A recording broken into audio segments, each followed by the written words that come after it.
Kathleen Folbigg could receive millions of dollars in compensation if her conviction is quashed completely.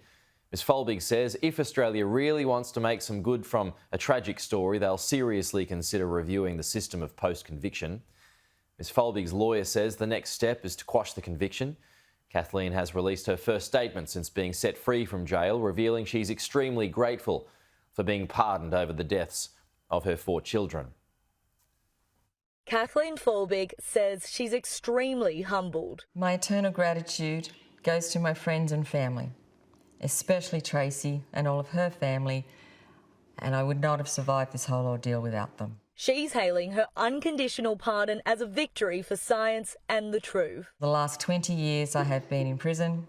I have forever and will always think of my children, grieve for my children, and have missed them and love them terribly. On her first night of freedom, Kathleen Folbigg enjoyed simple pleasures. We didn't get our steak for dinner, which was a bugger.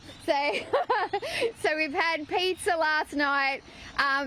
We've had a bit of a flashback to 20 years. She asked for a Kahlua and Coke, so she had her first alcoholic beverage.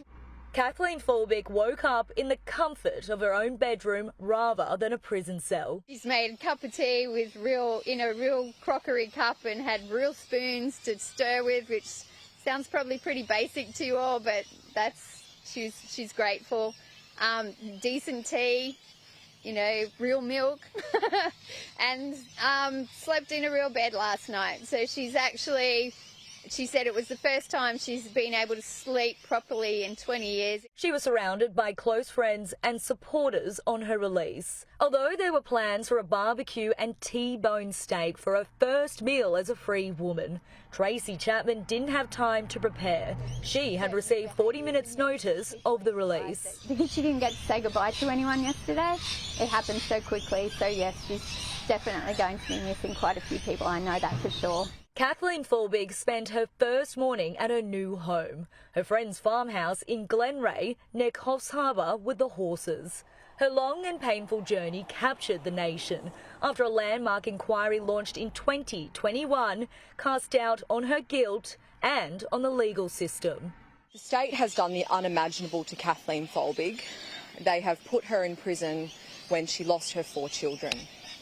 This is a tragic story, but Kathleen is an example of a broader problem in the system. We've ended up with an inquiry.